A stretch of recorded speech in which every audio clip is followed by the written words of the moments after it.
Welcome to Easy Learning India. Easy Learning India में आपका स्वागत है। आज का टॉपिक है understand the pattern, weightage and importance of language in CUET. देखिए सीयूटी जो सेक्शन 1 है वो होता है लैंग्वेजेस, और आज की वीडियो लैंग्वेजेस के बारे में है कि आपको लैंग्वेज का जो सेक्शन है उसकी प्रिपरेशन कैसे करनी है, उसकी तैयारी कैसे करनी है आपको।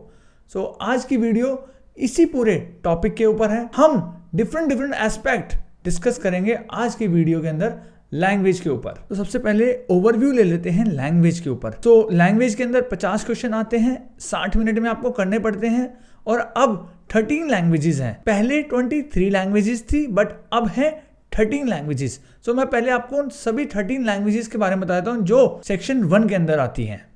Tamil, Telugu, Kannada, Malayalam, Marathi, Gujarati, Odia, Bengali, Assamese, Punjabi, English, Hindi and Urdu. तो ये सभी 13 लैंग्वेजेस हैं। आप इनमें से कोई एक लैंग्वेज चूज कर सकते हैं, चाहे वो वेर्नाकुलर लैंग्वेज हो, चाहे हिंदी हो या फिर इंग्लिश। सबसे पहले हम अंडरस्टैंडिंग ऑफ सिलेबस कि सिलेबस के अंदर किस किस टाइप के टॉपिक होते हैं।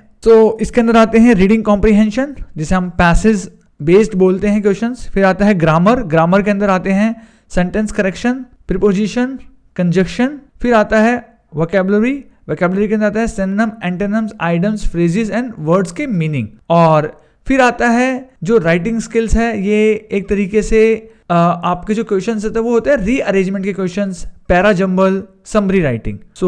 ये आपके मोटा मोटी 4 से 5 सेक्शंस हैं। मैं अब आपको बताऊंगा किस सेक्शन में कितने टाइप के क्वेश्चंस आते हैं, कितने नंबर्स ऑफ क्वेश्चन आते हैं और किस टाइप के टॉपिक्स हैं इन सेक्शंस के अंदर इन लैंग्वेज सेक्शन एग्जाम।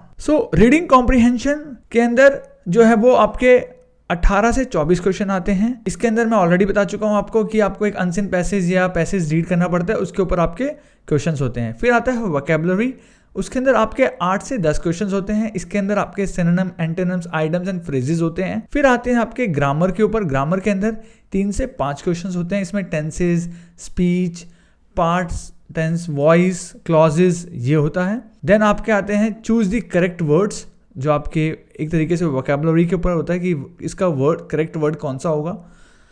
इसके 6 से 8 क्वेश्चंस आते हैं। और फिर आपके आते हैं रीअरेंजिंग, जिसके अंदर 3 से 5 क्वेश्चंस आते हैं। उसके अंदर sentence, rearrangement, reconstruction, logical flow etcetera. बच्चों अब मैं कुछ चीज़ें आपको बताऊंगा कि आपको कैसे प्रिपेयर करना है।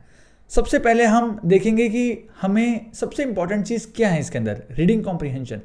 तो रीडिंग कॉम्प्रिहेंशन आप कैसे इंप्रूव करेंगे। बच्चे न्यूज़पेपर पढ़िए, the Hindu, the Indian express, business standard, the times of India. आप कोई इंग्लिश का न्यूज़पेपर या हिंदी का या वेर्नाकुलर कोई भी एक न्यूज़पेपर पढ़िए। आप न्यूज़पेपर से 2 काम होंगे, एक तो आपके इंग्लिश स्ट्रांग होगी, एक आपका रीडिंग कॉम्प्रिहेंशन स्ट्रांग होगा, और एक आपका जनरल अवेयरनेस के अंदर जो करंट अफेयर है वो भी बहुत स्ट्रांग होगी बच्चों। आपको ये बात ध्यान रखना है कि आप न्यूज़पेपर डेली पढ़िए। आजकल क्या है कि डिजिटल का जमाना है तो न्यूज़पेपर पढ़ते नहीं है, बट आप न्यूज़पेपर पढ़िए। थोड़ा सा आपको स्क्रीन टाइम भी कम हो जाएगा, आपका थोड़ा लेस हो जाएगा आपको स्क्रीन टाइम, आपको ब्रेक मिल जाएगा उस स्क्रीन टाइम से।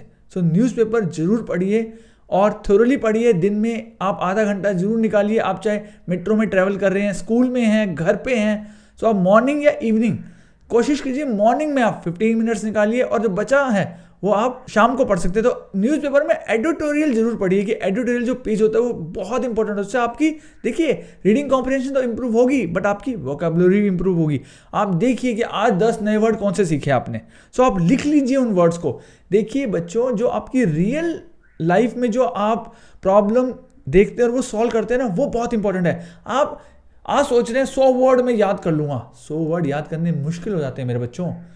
आप डेली 10, 15, 20 वर्ड जो नए वर्ड है वो लिख लीजिए और उनको रिवाइज कीजिए, और फिर अपनी डेली लाइफ में प्रैक्टिस कीजिए, अपने फ्रेंड्स के साथ, अपनी फैमिली में, अपने सीनियर्स के साथ, किसी के साथ भी आप ये प्रैक्टिस कर सकते हैं। सेकंड है, आप ना कॉम्प्रिहेंशन पैसेज पे ध्यान दीजिए। कॉम्प्रिहेंशन पैसेज बहुत ज़्यादा इंपॉर्टेंट है। आप कम से कम 1 से 2 कॉम्प्रिहेंशन पैसेज डेली सॉल्व कीजिए, बिकॉज आपको ना आइडिया लग जाएगा कि कॉम्प्रिहेंशन पैसेज में कितनी जल्दी में आपको पढ़ना है और कितनी जल्दी आंसर करना है और किस टाइप के जो है क्वेश्चंस आंसर किए जाते हैं। थर्ड है, अपनी ग्रामर स्ट्रॉन्ग कीजिए। ग्रामर बहुत इंपॉर्टेंट है, अपनी ग्रामर स्ट्रॉन्ग कीजिए। ग्रामर कैसे स्ट्रॉन्ग कर सकते हैं? अपनी verbs, tenses, adjectives, part of speech, articles, sentence formation, इनसे अपने आप ग्रामर स्ट्रॉन्ग कर सकते हैं। सो ग्रामर के रूल्स पढ़िए, आप टेंसेस के बारे में जानिए, first tense, second tense, third tense क्या होते हैं, वर्ब्स के बारे में जानिए कि वर्ब्स कैसे, कौन सी वर्ब्स होती हैं, एडजेक्टिव्स के बारे में जानिए। सो अपनी ग्रामर बहुत स्ट्रॉन्ग कीजिए। एक्सपेंड योर वोकैबुलरी पे ध्यान दीजिए। आप इंग्लिश न्यूज़पेपर पढ़िए, इंग्लिश न्यूज़ सुनिए, कोशिश कीजिए कि आप इंग्लिश की नॉवेल्स पढ़ें, उसमें न्यू वर्ड्स देखें। ऐसी नॉवेल्स पढ़िए जो लाइफ चेंज कर सकती हैं, जैसे एटॉमिक हैबिट्स, स्लो प्रोडक्टिविटी एक बुक है, देन अल्केमिस्ट एक अच्छी बुक है। सो आप इन बुक्स को पढ़ सकते हैं, इनसे आपकी लाइफ चेंज होगी, आपकी इंग्लिश इंप्रूव होगी और आपकी वोकैबुलरी भी इंप्रूव होगी। ऐसे आप हिंदी या वर्नाक्युलर लैंग्वेज में भी पढ़ सकते हैं। हिंदी की बहुत सारी प्रेमचंद की बुक्स हैं, आप वो पढ़ सकते हैं। और जो भी वर्नाक्युलर लैंग्वेज में जो आप पेपर दे रहे हैं, आए मराठी, बंगाली, पंजाबी एसेट्रा, आप उनकी बुक्स पढ़ सकते हैं। लर्न्स आइडम, एंटोनिम्स, फ्रेजेस, ये जरूर पढ़िए। फ्लैश कार्ड्स को बनाइए और रिवाइज कीजिए फ्रीक्वेंटली, ये बहुत ज़्यादा इंपॉर्टेंट है। देखिए बच्चों, जो आपकी वोकैबुलरी है वो बहुत इंपॉर्टेंट है। वोकैबुलरी पे ध्यान दीजिए, आप अपने टेंसेस पे ध्यान दीजिए, अपनी grammar, comprehension, sentence correction, rearrangement, इन सब पे ध्यान दीजिए।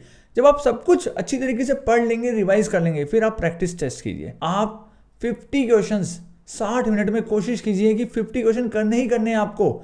ये आपके लिए बोनस है बच्चों। तो आप ये कोशिश कीजिए कि आपको जरूर करने हैं ये क्वेश्चंस, आपको अपने क्वेश्चंस जरूर करने हैं, जरूर करने हैं क्वेश्चंस। आप हर ऑल्टरनेटिव डेज में जो है वो मॉक टेस्ट लगाइए, वो बहुत ज़्यादा इंपॉर्टेंट है मेरे प्यारे बच्चों। तो मॉक टेस्ट लगाइए, ठीक है ना। घबराइए मत बिल्कुल मॉक टेस्ट से कि पहले मॉक टेस्ट में हो सकता है कम नंबर आए, फिर और अच्छे नंबर आएंगे, फिर और बढ़ के नंबर आएंगे। सो मॉक टेस्ट जो है वो जरूर लगाइए बच्चों।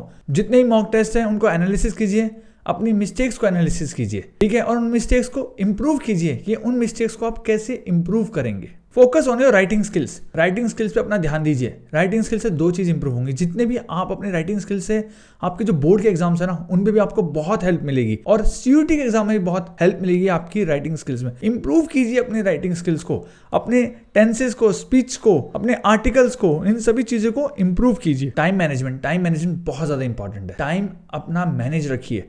आप जो है ना एक शेड्यूल बनाइए। मैं आपको एक रफ शेड्यूल दे देता हूं कि आपको कैसे प्रिपेयर करना है। देखिए, आप पहले दिन पढ़िए रीडिंग कॉम्प्रिहेंशन, सेकंड डे पढ़िए आप जो है आपके टेंसेस, जो आपकी ग्रामर है उसमें पढ़िए, थर्ड जो है वो वोकैबुलरी पे काम कीजिए कि आपकी जो वोकैबुलरी है वो इंपॉर्टेंट है, और फोर्थ जो आपके सेंटेंस रिकरेक्शन है उन पे ध्यान दीजिए, और फिफ्थ पे जो आपके आइडम, सिनोनिम, एंटोनिम्स, फ्रेजेस, इन पे ध्यान दीजिए।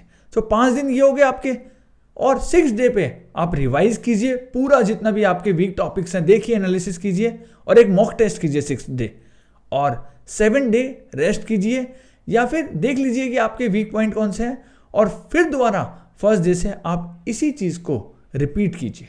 बहुत ज्यादा इंपॉर्टेंट है टाइम मैनेज करके रखना, बिकॉज आप जितना अच्छा मॉक टेस्ट करेंगे और ये समझेंगे ये मेरा रियल पेपर है, जितना आप रियल टाइम सिनेरियो में उस एग्जाम को अटेम्प्ट करेंगे उतना ही आपके लिए अच्छा है। और मैं लास्ट में ही कहूँगा, अच्छे से रिवाइज कीजिए, स्ट्रेस मत लीजिए। मैं हर वीडियो में अपना ये कहता हूँ कि स्ट्रेस मत लीजिए, रिलैक्स होइए, अपने माइंड को रिलैक्स कीजिए, योगा कीजिए, मेडिटेशन कीजिए, एक्सरसाइज कीजिए, और एक हेल्थी डाइट लीजिए और एक प्रॉपर स्लीप लीजिए। कम से कम 7 से 8 घंटे सोइए आप आराम से, और अपना जो स्क्रीन टाइम है ना, मोबाइल का, लैपटॉप का, नेटफ्लिक्स पे देखना, ये Amazon प्राइम पे देखना, ये कम कर दीजिए बच्चों, इनसे कुछ भी नहीं होने वाला। तो इस वाले स्क्रीन टाइम को कम कीजिए, रिवीजन कीजिए, अपने पानी पीते दीजिए, स्टे हाइड्रेटेड, अपने आप को हाइड्रेटेड रखिए और अच्छे से एग्जाम की तैयारी कीजिए। लैंग्वेज का एग्जाम उतना इंपॉर्टेंट है जितना आपका डोमेन स्पेसिफिक का है। सो प्लीज तैयारी अच्छे से कीजिए और इस वीडियो को लाइक कीजिए, चैनल को सब्सक्राइब कीजिए, इस वीडियो को शेयर कीजिए, bell icon, hit the bell icon, press the bell icon for all the latest notification के लिए बेल आइकन बजाइए। थैंक यू सो मच देखने के लिए, बहुत बहुत धन्यवाद आपका। Stay updated and stay tuned with this channel. Thank you so much.